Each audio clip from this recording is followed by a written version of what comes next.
할렐루야. 예수 그리스도 이름으로 하나님 말씀 함께 나누는 시간 갖도록 하겠습니다.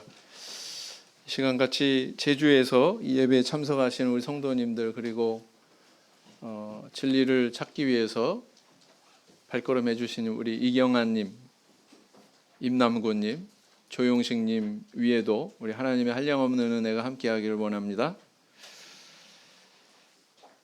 자, 우리 다 같이 오늘 나누실 말씀 사무엘상 22장 1절부터 마지막 절까지 말씀 살펴보겠습니다.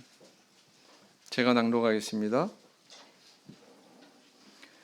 그러므로 다윗이 그곳을 떠나 아둘람 골로 도망하매 그 형제와 아비의 온 집이 듣고는 그리로 내려가서 그에게 이르렀고, 환난당한 모든 자와 빚진 자와 마음이 원통한 자가 다 그에게로 모였고, 그는 그 장관이 되었는데 그와 함께한 자가 400명가량이었더라. 다윗이 거기서 모압 미스베로 가서 모압 왕에게 이르되, 하나님이 나를 위하여 어떻게 하실 것을 내가 알기까지 나의 부모로 나와서 당신들과 함께 있게 하기를 청하나이다 하고, 부모를 인도하여 모압 왕 앞에 나아갔더니 그들이 다윗의 요새에 있을 동안에 모압 왕과 함께 있었더라. 선지자 갓이 다윗에게 이르되, 이 요새에 있지 말고 떠나 유다 땅으로 들어가라. 다윗이 떠나 헤렛 수풀에 이르니라. 사울이 다윗과 그와 함께 있는 사람들이 나타났다 함을 들으니라. 때에 사울이 기브와 높은 곳에서 손에 단창을 들고 에셀나무 아래 앉았고, 모든 신하들은 그 곁에 섰더니 사울이 곁에 선 신하들에게 이르되, 너희 베냐민 사람들아 들으라. 이새의 아들이 너희에게 각기 밭과 포도원을 주며 너희로 천부장 백부장을 삼겠느냐? 너희가 다 공모하여 나를 대적하며 내 아들이 이새의 아들과 맹약하였으되 내게 고발하는 자가 하나도 없고, 나를 위하여 슬퍼하거나 내 아들이 내 신하를 선동하여 오늘이라도 매복하였다가 나를 치려하는 것을 내게 고발하는 자가 하나도 없도다.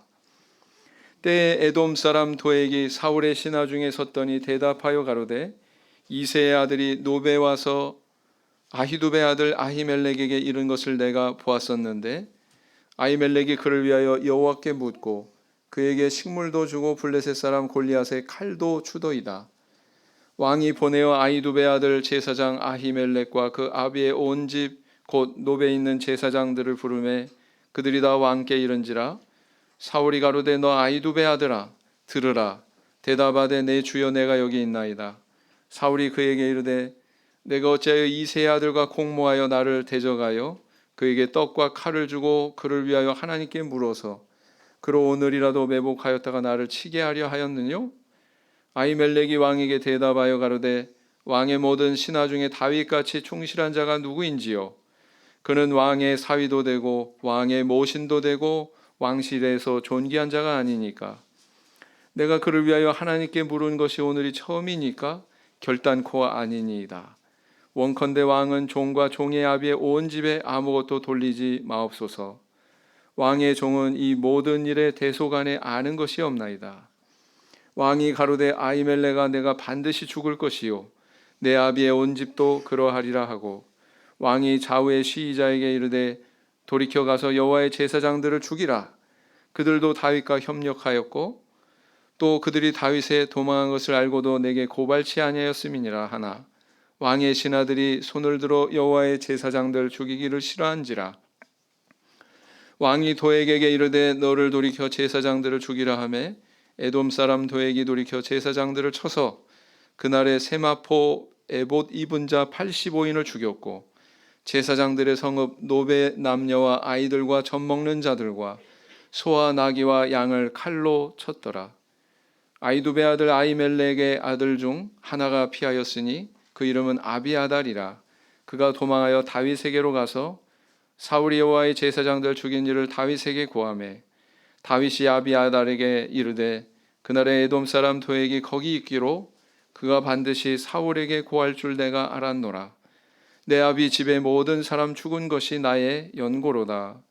두려워 말고 내게 있으라. 내 생명을 찾는 자가 네 생명도 찾는 자니 내가 나와 함께 있으면 보전하리라 하니라. 피노체트라고 하는 인물을 아십니까? 1973년부터 90년까지 17년 동안 칠레의 대통령직을 수행한 인물입니다. 그는 군인 출신의 정치인으로 재임 기간을 일컬어서 피해 독재 이렇게 표현할 만큼 아주 악독한 그런 명성으로 자자하죠. 반체제 인사들을 납치하고 구금하고 심지어는 살해하고 암매장도 막 하는 이런 통치자였다라는 것입니다. 그래서요, 그 통치기에 국민 중에 1197명이 실종됐고요. 그 다음에 3197명이 살해됐고요. 10만 명이 고문을 당해서 불구가 됐답니다. 그리고 100만 명의 사람이 국외로 추방이 되었다고 하니 참 이런 사람이 없다 이런 생각이 들죠. 칠레 국민들의 각고의 노력 끝에 이 독재자를 실각시켰고 이 독재자는 영국으로 도망을 갔습니다. 이후에 이제 건강상의 이유로 다시 이제 칠레로 돌아가게 되었는데 이 칠레 사법부에서 이 사람을 가택연금에 처하고 300여 건의 그런 죄목으로 그를 기소하기에 이릅니다. 그런데 형벌을 받기 전에 2006년에 그런 신부전으로 갑작스럽게 이렇게 사망을 하게 되죠. 세상에 이렇게 악독한 지도자가 없죠. 우리나라에도 뭐 비슷한 사례가 있습니다만. 반면에 또 좋은 지도자도 있습니다. 1945년 브라질 빈농의 아들로 태어나서 초등학교 중퇴가 최종 학력이에요. 구두 닦기를 하다가 나중에 금속 가공 기술을 배워가지고 공장에서 일하다가 손가락도 잘리고 말이죠. 나중에는 이제 이 사람이 노동운동가가 됩니다. 1986년에 하원 의원에 당선이 되고 나중에는 대통령 선거에도 출마했는데 세 차례나 낙방한 끝에 2002년 드디어 그가 대통령에 당선이 됩니다. 이 사람이 누구인지 아십니까? 지금도 대통령 3선에 성공해가지고 대통령직을 수행하고 있거든요. 브라질의 대통령 룰라라고 하는 그런 인물입니다. 한때 그 오바마 대통령이 가장 좋아하는 존경하는 대통령으로 꼽고 있죠. 그래서 그가 대통령이 되었을 때 조지 소로스라고 하는 유명한 그런 그 헤지펀드 투자가가 있는데 이제 브라질은 이제 망했다. 투자자들이 다 이제 브라질 떠날 거다. 막 그러면서 단언을 했었습니다. 그런데 그런 말에도 불구하고 이 사람이 뭐라고 하냐면 왜 부자를 위한 투자는 그것은 투자라고 이렇게 표현하면서 왜 가난한 사람들을 위한 투자는 왜 낭비라고 이야기하느냐. 그러면서 이 사람이 내세운 그런 제도가 있습니다. 그게 바로 뭐냐면은 보우사 파밀리아라고 하는 그런 이름의 제도인데요. 뭐냐면은 아이들을 학교에 보내라. 학교에서 공부 배울 수 있도록 하라는 조건으로 국민 그 어린이 한 명당 한 달에 14,000원 정도의 브라질 돈으로 우리나라 돈으로는 한 14,000원 정도의 그런 지원금을 주는 그런 제도였거든요. 이걸 이제 그 신호탄으로 해서 정말 사회에 어려운 사람들을 겨냥해서 많은 좋은 일들을 하게 됩니다. 그랬더니 이게 웬일입니까? 막 이제 경제가 살아나고요. 막 고용이 안정이 되고요. 그 다음에 이제 부가 편중되지 않고 빈부격차가 좀 해소되면서 부의 재분배가 일어나는 그런 일이 사회에서 발견이 됐던 것입니다. 그래서 이 세 마리 토끼를 다 잡았다. 물가 안정과 뭐 고용 안정과 그다음에 부의 재분배 뭐 이런 것들을 다 이루었다. 그래서 국민의 지지율이 무려 한때 8년 그런 그 집권 기간 동안에 얼마나 그렇게 공을 많이 세웠는지 87% 국민들 87%가 이 대통령을 지지하는 정말 유례가 없죠. 이런 그 지지율의 인물이기도 합니다. 참 이런 걸 보면서 세상에 참 이런 좋은 지도자도 있구나. 악한 사람도 있고 좋은 사람도 있고 그렇죠? 세상에 이 많은 나라들이 그 나라들마다 이렇게 지도자를 세웁니다. 그 목적은 뭡니까? 그에게 이제 권력을 주어서 그것으로 국민들을 잘 보살피고 행복할 수 있도록 그렇게 잘 통치하라는 의미 아닙니까? 그래서 민주주의 그 국가 체제를 선택한 많은 나라에서는 선거를 통해서 이 권력이라고 하는 것을 이 통치자에게 이렇게 이양을 합니다. 그런데 신앙의 관점에서 보면 이렇게 주어진 권력은 사실은 뭐 국민으로부터 나오는 것도 아니고 더 근본적으로는 어디서부터 오는 거라고요? 누가 허락하시는 거라고요? 그것이 악한 통치자건 의로운 통치자건 사실은 다 그것은 하나님으로부터 기원한 것이다 라고 성경은 이렇게 말하고 있다는 사실입니다. 로마서 13장 1절 말씀을 보시겠습니다. 로마서 13장 1절.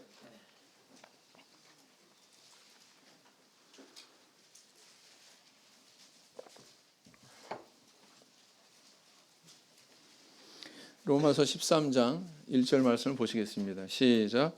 각 사람은 위에 있는 권세들에게 굴복하라. 권세는 하나님께로 나지 않음이 없나니 모든 권세는 다 하나님의 정하신 바라 그랬어요. 자, 여기서 얘기하는 위에 있는 권세들은 바로 이렇게 세상의 지도자들을 얘기하는데요. 오늘 우리 성도님들이 읽으신 이 성경 안에 등장하는 왕 이야기, 왕들의 이야기 이런 것들은 도대체 우리에게 무슨 의미가 있을까요? 제가 이제 사무엘기 서두에 밝혔듯이 이런 왕들의 이야기는 사실은 우리 이야기다 이렇게 말씀을 드렸습니다. 왕 같은 제사장으로 부름받은 우리 성도들의 이야기다 이렇게 말씀을 드렸죠. 그래서요 사실 우리 성도님들에게는 권력이 있습니다. 권세가 있습니다. 누가 주셨어요? 세상 정치인들 하나님께서 주신 것처럼 우리 성도님들에게도 그 권세를 하나님께서 주신 겁니다. 그래서 작게는 나 자신을 다스려야 되고요. 나 자신을 잘 통치하고 자기를 다스릴 줄 알아야 되고요. 또 내가 속한 그런 가정을 잘 다스릴 줄 알아야 되고요. 또 가족의 구성원으로서 내가 역할을 잘 해야 된다라는 것이고요. 또 내가 이제 사회에 몸을 들여놓게 되면 그 사회 속에서 내가 맡은 그런 권세가 있지 않습니까? 그것도 잘 하나님 뜻에 맞게 다스리는 역할을 해야 된다라는 것입니다. 뭐 사회에서 흔히 이야기하는 수신제가 치고 평천하 뭐 이런 옛말이 있지 않습니까? 자신을 닦고 그다음 뭐예요? 집안을 제대로 다스리고 그다음에 세상을 다스린다. 이런 말이잖아요. 사실 이 말의 의미를 우리가 곱씹어 보건대 이거는 분리되어 있지 않다는 거죠. 이 영역이. 자신을 다스릴 줄 아는 자가 또 세상도 이렇게 다스려야 된다. 그런 뜻 아닙니까? 네, 그렇습니다. 그래서 이건 분리되어 있는 게 아니다. 네, 분리되어 있는 게 아니다. 사실은 하나다라는 것을 알 수가 있습니다. 그래서 우리는 자신에 대해서 또 가정에 대해서 또 내가 몸담고 있는 사회 속에서 어떻게 이렇게 하나님의 백성으로 하나님이 부여해 주신 그런 권세, 권력을 올바르게 수행하고 있는가, 잘 다스리고 있는가라는 것입니다. 그거는 하나님 뜻에 일치하는 길인가, 아니면 하나님 뜻에 벗어나는 길인가, 우리 한번 돌아봐야 된다는 거죠. 그래서 오늘은 이 독재자 사울 왕의 만행과 도망자 다윗의 모습을 통해서 함께 우리가 쫓아야 되는 길이 어떤 것인가 생각하고 은혜를 나누는 시간을 가지고자 합니다. 자, 다윗은 이제 사울 왕의 살해 위협을 피해서 해외로 이렇게 피신을 했죠.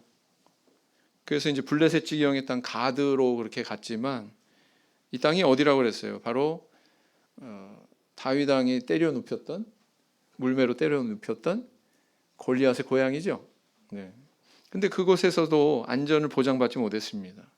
그 아기스 왕 앞에서 막 미친 척하고 수염에 침을 흘리고 막 대문에 뭐 어기적거리면서 미친 사람 행세해가지고 가까스로 그렇게 죽음의 위기를 벗어나게 되죠. 그리고 다시 이제 길을 떠나서 어디로 가냐면 아둘람 동굴로 갔다 이렇게 해서 본문에 기록하고 있습니다. 아둘람 동굴은 어디에 있냐면 골리앗을 물리친 엘라 골짜기하고 아주 가깝대요. 그 아둘람 동굴에 피신을 하게 됩니다. 근처에는 아무것도 없고요. 그냥 폐허가 된 그런 곳에 있는 동굴이라고 합니다.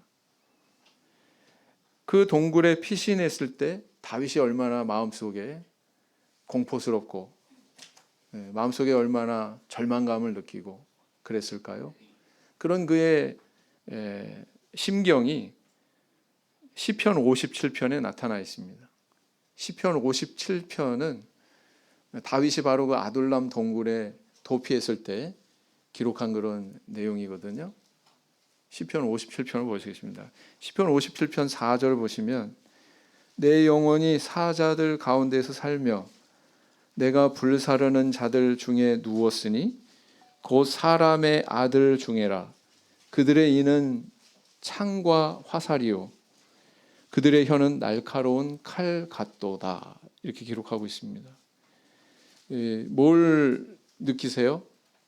다윗이 대단히 커다란 위협을 느끼고 있구나. 정말 절망감이 들겠구나. 그런 생각 드시지 않습니까? 그런데 놀라운 사실은 이 시편 57편 이런 절망감이 들었던 그 순간에 절망감만 느끼는 것이 아니라 하나님을 향해서 믿음을 고백하고 찬양하고 감사하고 하는 모습을 기록하고 있다는 사실이에요. 그 순간에. 그래서 한번 보시겠습니다. 7절을 보시면 하나님이여 내 마음이 확정되었고 내 마음이 확정되었사오니 뭘 확정했을까요? 하나님만 의지할 그런 마음이 확정되지 않았을까요? 내가 노래하고 내가 찬송하리이다. 하나님께서 나를 인도해 주실 것이고 나를 보호해 주실 것이다 라는 그 마음으로 오로지 우리 하나님만 의지하겠다고 하는 그런 결심을 지금 이렇게 고백하고 있지 않습니까? 참 이 순간에 우리는 그 사도행전 16장에 있는 바울과 실라가 감옥에 갇힌 그런 상황에서 하나님을 찬양하고 그죠? 하나님께 기도하고 했던 그런 신앙이 이 다윗 안에도 있었구나. 다윗 안에도 있었구나. 신앙인의 모습은 이러해야 되는구나 라는 것을 알 수가 있습니다. 다윗은 이 고통의 상황에서 탄식하고 막 토로하고 그런 행위로 그친 것이 아니라 하나님께 감사하고 찬양하면서 이 교제하는 그런 시간을 가졌다는 거죠. 이런 그의 신앙이 있어서 그런지 우리 하나님께서는 정말 서광처럼 빛나는 희망적인 현상을 다윗에게 보여주셨습니다. 그게 바로 뭐냐면은 유대 땅의 많은 사람들이 다윗에게 몰려들기 시작한 거예요. 다윗에게. 그 사람들이 무려 400명이나 됐다고 그러니까 생각해 보세요. 우리가 지금 앉아 있는 성도님들이 한 100명 되는데 4배입니다. 4배. 이렇게 많은 분이 앉아 있는 교회는 우리는 아직은 없죠. 대한민국에. 그죠? 무려 400명. 우리 지금 앉아 있는 신도수 곱하기 4를 한번 해 보세요. 적은 수 아니죠? 그 사람들이 이 다윗의 곁에 모여들었다는 거예요. 아둘람 굴에 그렇게 숨어 있는 다윗한테. 이 숨어질까요? 이 정도 인원이면? 그 사람들 몰려든 것 때문에라도 탄로나지 않을까요? 그렇죠? 중요한 포인트는 뭐냐면은 그들이 어떤 사람이었는지를 기록하고 있는데 환난 당한 자, 또 빚진 자, 세 번째는 마음이 원통함을 안고 있는 자, 이런 사람들이 나타났다는 것입니다. 여러분, 이 사실에서 우리는 뭘 알 수 있어요? 이 본문을 읽고 있노라면은 저는 동서양의 고대 소설이 두 편이 생각이 납니다. 우리 한국의 고대 소설 중에 홍길동전, 그죠? 활빈당이라고 하는 무리를 이끌고 다니면서 탐관오리를 막 벌하고 배고픈 백성들을 돕는 그런 의적 이야기죠. 또 이런 이야기가 우리나라에만 있는 게 아니에요. 서양에도 있습니다. 영국 소설의 로빈 훗 들어보셨나요? 활 잘 쏘는 이 로빈 훗이 이 백성들의 우두머리가 돼가지고 불의한 왕과 귀족들을 막 혼내주고 불쌍한 사람들을 또 돌본다고 하는 그런 의적 이야기가 있죠. 근데 이런 이야기뿐만 아니라 성경에도 이와 유사한 상황의 이야기가 기록되고 있다는 것입니다. 그게 바로 오늘 본문에서 발견되는 이야기죠. 그런데 이런 의문이 들어요. 이 내용을 쭉 읽노라면 도대체 누가 왕이지? 그런 생각 안 드십니까? 누가 왕이지? 네. 왕을 왜 뽑았어요? 왕의 본분이 뭡니까? 왕이 어떤 일을 하는 존재입니까? 백성들 돌보는 일을 해야 되죠. 근데 지금 그 돌봐야 될 그런 백성들이 누구한테 몰려들고 있어요? 다윗에게 몰려들고 있습니다. 거꾸로 얘기하자면 사울의 곁을 떠나서 다윗에게 몰려들고 있어요. 사실은 겉으로 드러난 직분은 드러난 직분의 왕은 사울이지만 사실은 누가 왕으로서의 역할을 하고 있는 거예요? 다윗이 지금 왕으로서의 역할을 하고 있는 것을 비춰주고 있는 것입니다. 그래서 이건 또 사울 왕이 얼마나 자기 본분에서 이탈해 있는지를 또 보여주는 증거다 이렇게 볼 수가 있습니다. 또 다윗이 얼마나 국민들의 백성들의 신망을 받았나를 또 증거해주는 그런 사실이다 이렇게 또 볼 수가 있거든요. 이렇게 몰려든 사람들, 이 가족들도 여기 왔잖아요. 가족들도 부모님들도 왔는데 부모님 제대로 안전하게 모실 수 없어서 지금 모압 왕한테 이렇게 부탁하는 그런 장면이 나오지 않습니까? 그런데 이 가족들뿐만 아니라 이렇게 몰려든 사람들을 앞에 놓고서 그에게 고민거리가 있었어요. 야, 이제 어디로 가지? 어디로 가야 안전하지? 그렇게 고민하는 무렵 갓 선지자의 입술을 통해서 하나님께서 다윗에게 명령하십니다. 유대 땅으로 들어가라. 유대 땅으로 들어가라. 다윗은 이 명대로 다시 유대 땅으로 돌아가게 됩니다. 안전하기 위해서 유대 땅을 떠났는데 다시 유대 땅으로 들어가게 되지요. 한편 이 무렵에 사울 왕은 어떤 행보를 보이고 있습니까? 그는 기브아에서 베냐민 지파 사람들을 잔뜩 모아놓고는 다윗을 숨겨준 그 일에 대한 책임을 묻습니다. 추궁합니다. 에돔 사람 도액이라고 하는 이 인물이 이제 다 모든 자초지종을 고자질했죠. 네. 그 내용을 들은 사울 왕은 격분하게 되고 도액을 시켜가지고 아주 끔찍한 그런 사륙을 저지르게 됩니다. 바로 아히멜렉을 포함해서 제사장 85인을 다 죽여버린 거죠. 이런 역사가 없어요. 이스라엘 역사 속에. 세상에 왕이 백성들을 보살피고 안전하게 지켜줘야 되는 그 왕이 오히려 자기 백성을 어떻게 하고 있는 거예요? 학살하고 있는 거예요. 참 우리도 쓰라리지만 우리 역사 속에도 근대사에도 이런 일이 있지 않았습니까? 네.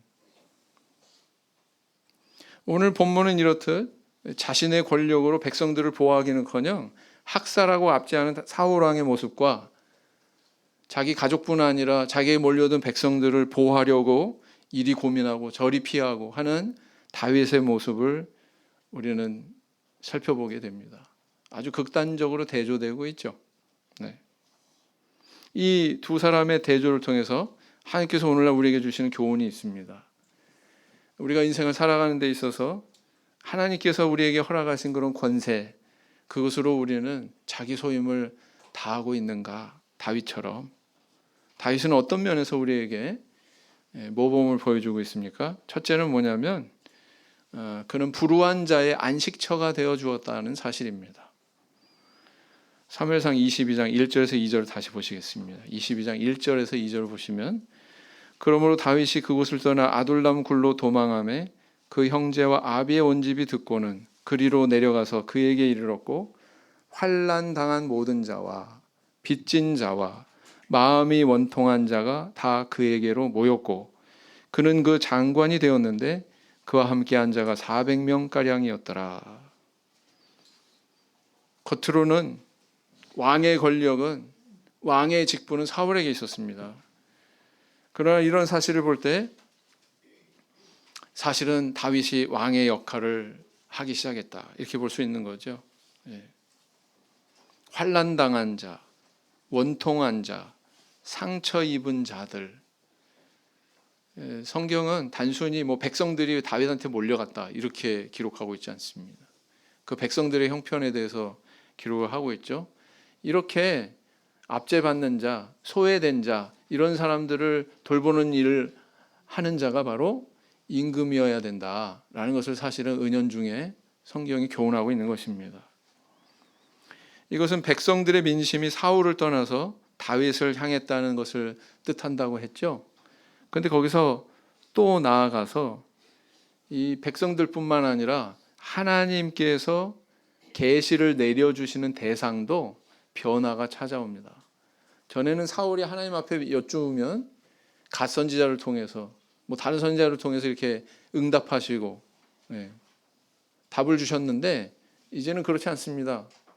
답을 주시는 대상이 바뀌었어요. 사울이 아니라 누구한테요? 다윗으로. 사울에게는 침묵하시고 다윗에게만 당신의 계시의 음성을 전해주시기 시작했습니다. 사무엘상 28장 6절, 사무엘상 28장 6절 말씀을 보시겠습니다.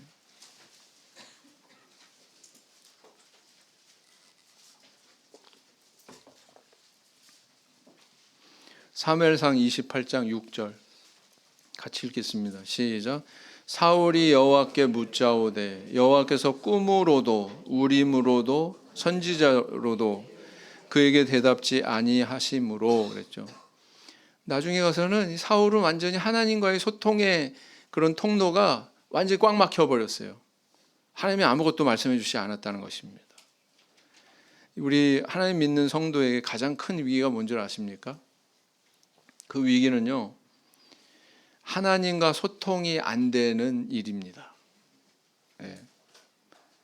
하나님과 소통이 안 되는 사람은 사실은 사람과도 소통이 안 되는 사람이죠. 하나님과 사람과 소통이 안 되니 그 사람이 처한 상황이 개선되지 않습니다. 이게 위기예요. 이게 위기입니다. 그러면 왜 하나님이 소통하지 않으셨나요? 사울 왕은 하나님께서 명확하게 주신 명령에 대해서 계속 불순종했거든요. 그럼 불순종에 대해서 하나님은 귀를 막아버리신 거예요. 이제 귀만 막아버리신 게 아니라 아무런 계시를 내려줄 가치를 못 느끼신 거예요. 이게 굉장히 위기라는 거예요. 우리 성도님들은 어떤 자리에 있습니까? 하나님과 소통하는 자리에 있습니까? 하나님께 기도하고 계신가요? 기도를 안 해. 근데 뭐 소통이 가능하겠어요? 간구를 안 해. 근데 어떻게 성령을 주십니까? 간구에 성령을 주시죠. 내 상황에 대해서 고민거리 하나님 앞에 아뢰지 않는데 하나님께서 뭐 그냥 이루어 주신다고요? 그렇지 않습니다. 우리 성도님들 소원을 가지고 계신가요? 그리고 하나님께 아뢰고 계십니까? 소통하고 계십니까? 명심하십시오. 믿는 사람들에게 있어서 최고의 위기는 뭐냐? 하나님과의 소통이 막히는 것입니다. 부디 하나님과 항상 소통하시는 성도님들 되시기 바랍니다. 그래야 사람과 소통할 수 있어요. 사람 관계에서도요, 막 뭐 입만 열면 거짓말한다거나 아니면 분명히 얘기했는데 그것을 주의 깊게 듣고서 뭔가 개선해주지 않고 계속 똑같은 길을 가거나 그러면은 뭐라고 그래요? 아유, 입만 아프다 그래요. 입만 아프다고. 맨날 얘기해봐야 소용없다. 그럼 어떻게 됩니까? 대화가 끊기죠? 말할 가치를 못 느끼니까 대화가 끊기게 되는 거예요. 그렇게 소통이 안 되면 상황이 개선이 안 되고 상황이 개선이 안 되면 형통치 못하게 되는 거죠. 이런 관계를 개선하려면 어떻게 되느냐? 내가 먼저 변화의 모습을 보여야 된다라는 것입니다. 과거에 잊혀진 말씀이라도 들추어내가지고 그 말씀대로 순종해 보려고 노력하고 과거에 그 사람이 나한테 건넨 말 다시 한번 곱씹어 보면서 아, 이런 뜻이었구나. 내가 실천해야지. 그러면서 변화된 모습을 보여줄 때 비로소 소통의 길이 열리게 된다라는 것이죠. 사실 우리 가족이라고 하는 관계는 가장 가깝잖아요. 나를 낳아주신 부모님, 그리고 또 내가 낳은 자녀들 가장 가까워야 되고 또 나와 항상 수십 년 동안 이렇게 반려자로 함께한 부부, 나의 남편, 나의 아내. 사실 가장 가깝잖아요. 근데 이 소통이 안 되게 되면은 사실은 가장 먼 존재가 될 수도 있습니다. 참 불행한 얘기죠. 백날 얘기해봐야 남들은요 화장하고 예의 차리고 꾸미면서 접하고 대합니다. 젠틀하게 보여지죠. 옛날 우리 그 남자분들은요, 옛날 분들은 가정 밖의 사람들한테는 젠틀맨이에요. 가족들한테는 굉장히 못합니다. 아주 잔혹하게 하고, 그죠? 집안 사람한테 줄 것도 다 퍼다가 남들 주고 참 이런 사람들이 많았어요. 좀 이해가 안 가죠? 왜 그럴까요? 체면 문화 때문에. 사실 그 잘못된 길을 가는 거였습니다. 가장 가까워야 될 가족이 사실은 자기 소임을 다하지 못해서 가장 멀어지는 수도 적지 않습니다. 그래서 어떤 자녀는 막 또 그렇게 한탄해요. 부모님에 대해서 회상하면서 내 부모님한테 이런 처우를 당했다. 지금 생각하면 이해가 안 간다. 막 이렇게 이야기하는 분도 계세요. 한 가족인데 왜 저랬을까? 자기 소임을 다하지 못했구나. 하나님께서 주신 그 자리를 내가 뭘 해야 되는 존재로 이 자리에 있게 하셨나. 여기에 대한 의식이 없었구나. 그렇기 때문에 그런 일이 발생하는 거거든요. 우리 하나님께서는 우리에게 다 권세를 주셨어요. 권력을 주셨습니다. 그게 뚜렷이 드러나는 게 뭐냐면 우리가 지금 처하고 있는 자리들이죠. 삶의 자리들. 부부 같으면 남편의 자리, 아내의 자리, 또 부모의 자리, 자녀의 자리가 있지 않습니까? 그 자리에 충실한 거예요. 그게 사실은 자기가 자기 권세를, 자기 권력을 제대로 발휘하는 거거든요. 근데 이제 그런 의식이 없으면 내가 뭘 위해서 내 소임을 다하기 위해서 내가 어떤 방향으로 나가야 된다. 이런 의식이 없으면 불행이 시작되는 겁니다. 과거에는 가정에서 남자의 권력이 컸습니다. 그러나 요즘에는 어떻습니까? 반대인 것 같아요. 예를 들어서 자녀들에 대한 교육의 권한, 또 가정의 경제권 이런 게 다 여자들한테 주로 가 있는 것 같습니다. 맞죠? 그걸 증거하는 게 뭐냐? 식당에 가면은 점심 때 이렇게 보면 남자는 별로 없어요. 다 여자지. 그렇지 않습니까? 가전제품 나오면 누가 좋아요? 새로운 가전제품 발명되면 누가 좋아요? 여자분들이 더 좋잖아요. 참, 그 여성분들이 살기 참 좋은 시대다. 게다가 남자라고 하는 경우는 시간이 지나고 나이 들면서 사실은 아내를 더 의지하게 됩니다. 또 자식들도 더 이렇게 의지하게 되고요. 그래서 불신자 남편일지라도 어떻게 보면 시간을 보내고 자연스럽게 이렇게 노년에 교회에 발걸음하게 되고 신앙 안에 들어온 애가 적지 않아요. 그래서 여자가 늙어서 필요한 5가지가 뭐라고 그래요? 첫째, 돈. 둘째, 건강. 셋째, 딸. 넷째, 친구나 아니면 애완견. 5째, 찜질방. 남편이 들어가 있어요? 안 들어가 있어요? 안 들어가 있어요.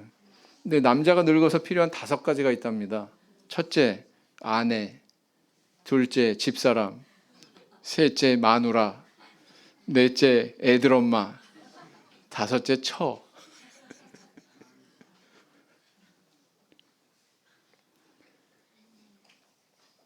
불신자 남편에 대해서 급하게 마음먹을 필요가 없습니다. 시간의 힘을 믿으십시오. 하나님은 모든 성도가 다윗과 같은 그런 권세를 가지고 발휘하기를 원하십니다. 하드 파워가 아니라 소프트 파워죠. 뭐 어려운 말이냐. 부드러운 게 강한 걸 이긴다 이런 뜻입니다.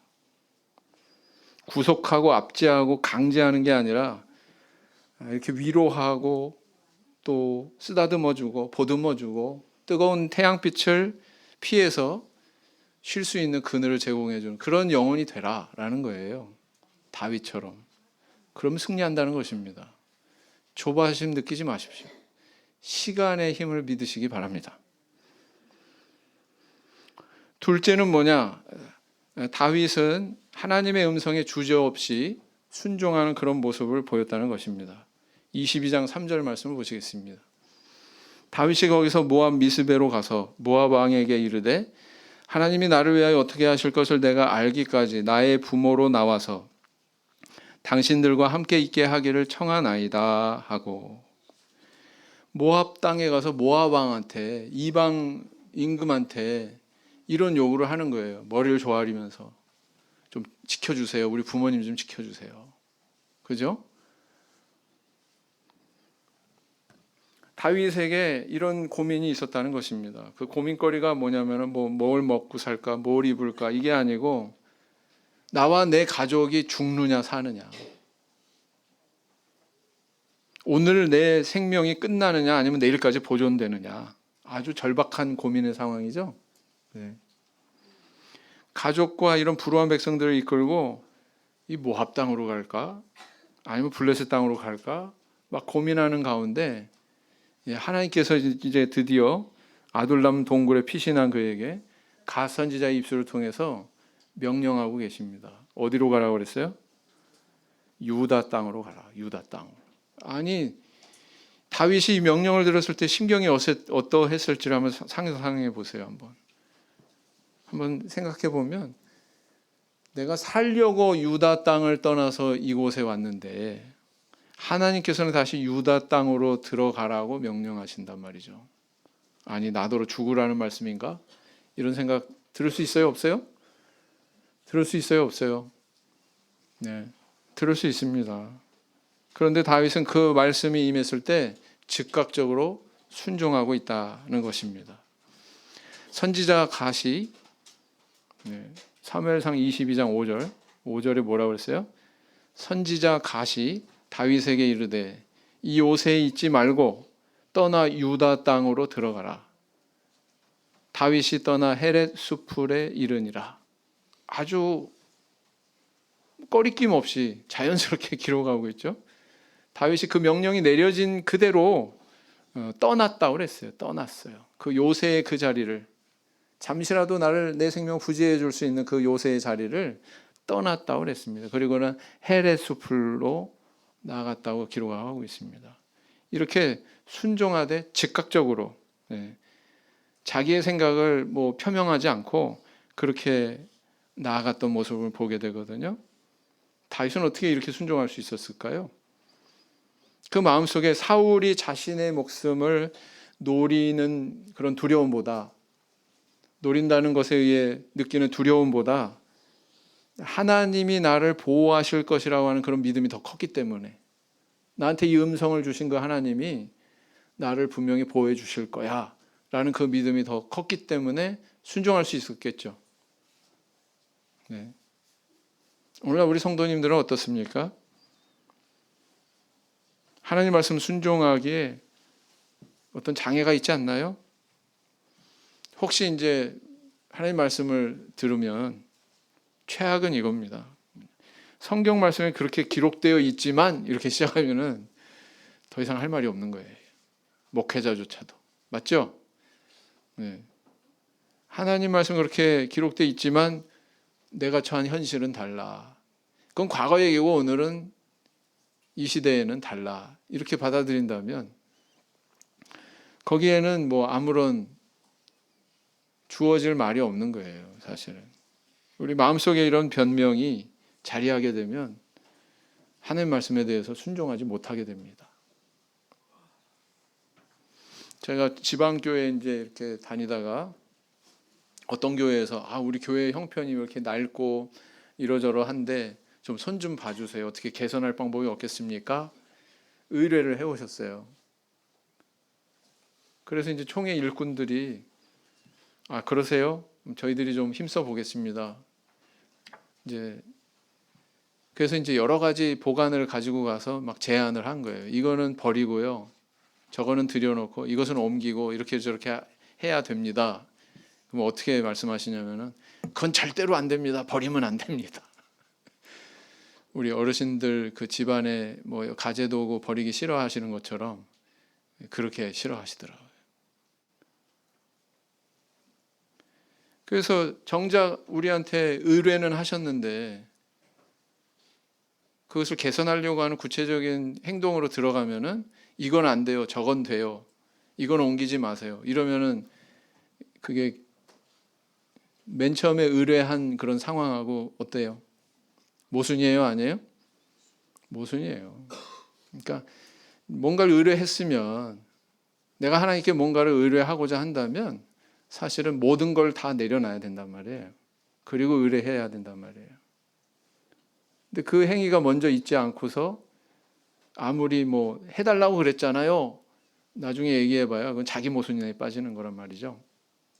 그렇지 않습니까?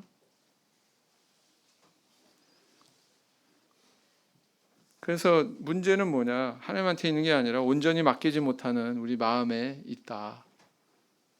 내려놓고 온전히 하나님을 신뢰하는 다윗의 모습이 우리 성도님들의 모습이 되길 원합니다. 시편 143편 8절 말씀을 보시겠습니다.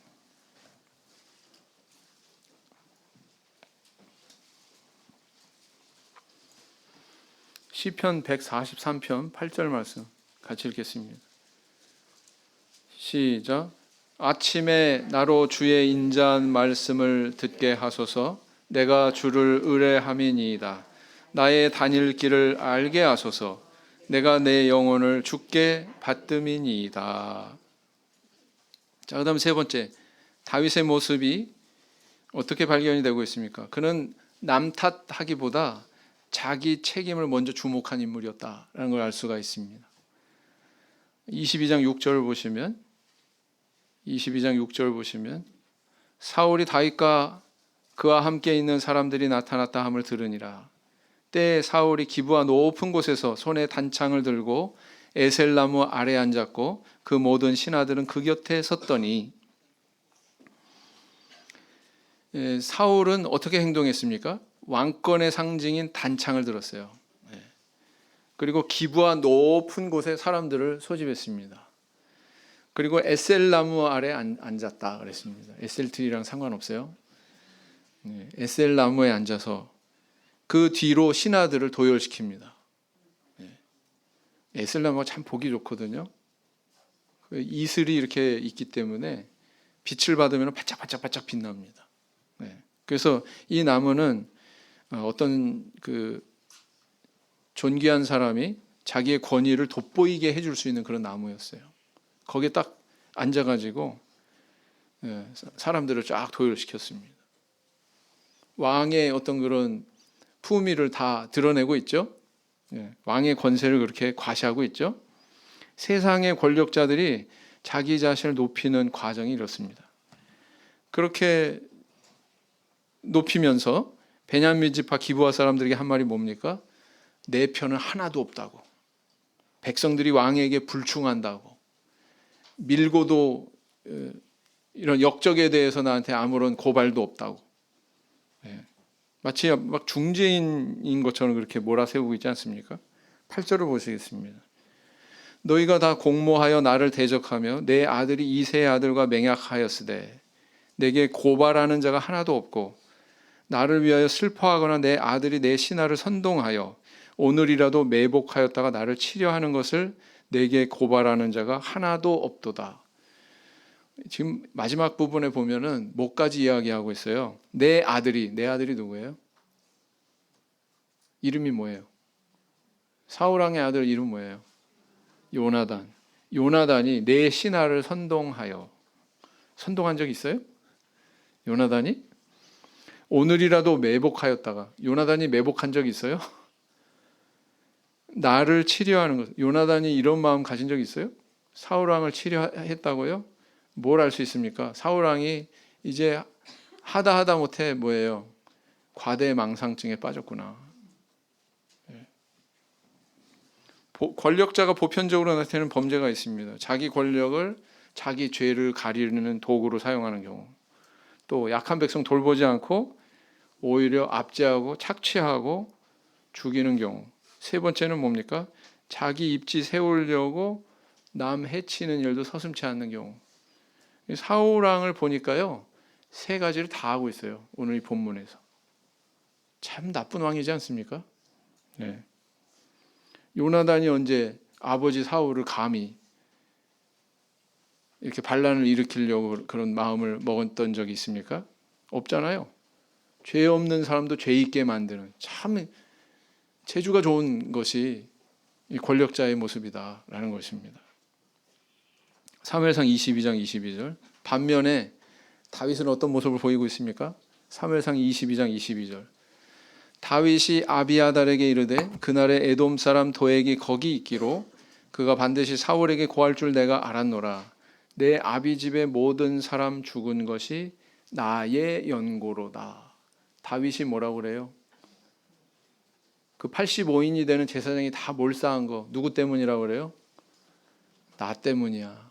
나 때문이야. 내 탓이야. 이렇게 얘기하고 있죠. 우리 성도님들은 뭘 느끼세요? 사실은 누가 죽인 겁니까? 누가 100% 책임 있는 겁니까? 사울 왕이죠. 근데 다윗이 이렇게 얘기했다는 거예요. 마치 전적으로 나한테 모든 책임이 있는 것처럼. 네. 이처럼 이 세상의 악한 자는 자기의 죄를 타인에게 전가하지만 선한 사람은 타인의 책임조차도 내 것으로 돌리는 그런 모습을 발견하게 되죠. 우리 성도님들 가정에서 어떻습니까? 또 몸담고 있는 사회에서 어때요? 사울 왕의 길을 가고 계십니까? 아니면 다윗의 길을 가고 계십니까? 막 모든 책임 남한테 미루고요. 자기에 대한 책임은 전혀 주목하지 못하면 사울 왕하고 똑같이 되는 거예요. 사실은. 남이 저지른 실수나 죄조차도 내가 그것을 감당하고 가려주고 책임지려고 하면 그게 바로 다윗이 나타내는 모습이라는 것입니다. 가정에서부터 우리는 이런 다윗의 모습이 있어야 돼요. 다윗이 가는 모습이 있어야 된다라는 것입니다. 우리 한 1.5세대 신앙인 중에서 전주에서 신앙생활을 시작하신 한 분이 계십니다. 자매분이신데 지금은 이제 집사님이시고요. 그분의 이제 그 가정 안에서의 그런 간증이 있거든요. 이분은 이제 이렇게 신앙을 혼자서 받아들이고 참예수교회 성도로서 이렇게 생활을 해 나가고 있는데 아무도 이제 믿지 않죠. 남편도 믿지 않죠. 남편이 엄청 핍박을 했다는 거예요. 아이들 막 이제 자라나는 그 시기부터 이제 낳고서 아이들을 셋을 낳는데 그래가지고 같이 한 집에 사는 식구가 누가 그랬어요? 밝히지도 않아요. 아무튼 그 한 집안의 식구가 왜냐하면 뭔가 나중에 교회라도 들어오게 되면은 좀 피해가 갈까봐 한 집안 식구가 그러더래요. 저 교회 나가는 저 아무개 때문에 돈 벌어다 주지 마 남편한테 그렇게 말한 거 보니까 대충 짐작이 가시죠? 누구라는 것은. 네. 그리고 남편도 막 이렇게 교회 갔다 오면은 막 술을 거나게 마시고 대문에 딱 지키고 서가지고 한참 동안 꾸짖고 막 이런 일들이 비일비재했다는 거예요. 그래도 이분은 거기에 이제 맞대응하지 않고 항상 하나님 앞에 기도하면서 하나님 제발 저 불쌍한 사람 우리 남편 교회 다니게 해주세요. 교회 인도할 수 있도록 그렇게 해주십시오. 그렇게 기도하면 참 마음이 편해졌다는 거예요. 이상하죠? 아까 읽었던 그 시편 54편에 57편에 다윗의 모습처럼 굉장히 불안했어요. 근데 한쪽으로 하나님 앞에 기도하면서 평안을 찾고 감사하고 그죠? 찬양하고 다윗의 모습처럼 이분이 그러했다는 겁니다. 그런데 어느 날 이제 한 사건이 벌어졌어요. 이분이 또 그 남편이 성격이 좀 괄괄한 분이라 일하는 그 회사의 여자 직원 뺨을 때린 거예요. 막 말다툼 끝에. 그래가지고 이제 뭐 고막 나갔느니 뭐 물어내라느니 이제 뭐 당신 뭐 이제 감옥에 가게 만들 거야. 막 이렇게 길길이 뛰면서 그렇게 이야기를 하더랍니다. 근데 이제 회사에서 이 여직원이, 이 사무원이 굉장히 나쁘기로 소문난 그런 사람이었대요. 그 남편이 이제 걱정이 돼가지고 굉장히 소심해져서 어느 날 아침에 밖에서 까치가 오니까 형사들이 나를 잡으려고 오려는 모양이다. 이렇게까지 얘기할 정도로 마음이 가난해졌답니다. 근데 이분이, 이 여집사님이, 그땐 집사 전이셨죠? 남편한테 그렇게 얘기했다는 거예요. 내가 기도했으니까 걱정하지 말라고. 그리고 그 아가씨한테 절대로 잘못했다고 사과하지 마라. 낮은 자세 비추지 마라. 이렇게 주문을 했다는 겁니다. 네. 사과하거나 뭐 이렇게 낮은 자세를 취하지 마라. 그랬다는 거예요. 왜 그랬는지, 그런 마음이 들어서 그렇게 조언을 했는데 나중에 이제 시간이 지나고 보니까 어떻게 됐냐면은 그 아가씨가 오히려 자기한테 와가지고 사과를 하더라는 거예요. 그리고 그 아가씨의 오빠들이, 집안의 오빠들이, 야, 그건 네가 잘못했잖아, 가서 사과해, 뭐 막 이렇게 됐대요. 그러니까 본인이 염려하고 노심초사했던 거와는 전혀 다른 방향으로 흘러간 거죠. 네. 그래서 이렇게 상황이 해결되고 보니까 이제 남편이 아내 보는 눈이 달라진 겁니다. 아내 보는 눈이 달라진 거예요. 그래가지고 이분이 교회를 나오기 시작했고, 우리 교회 성도가 되셨고, 신앙생활 하시다가 하나님 앞에 부름 받으셨습니다. 어때요? 시간은 우리 편이죠? 시간은 우리 편입니다. 다윗이 보였던 이 신앙의 모습, 다윗이 품었던 그 영혼의 형상, 저 우리 성도님들의 것이 되시기를 예수님 이름으로 기원드립니다. 묵상 기도하시겠습니다.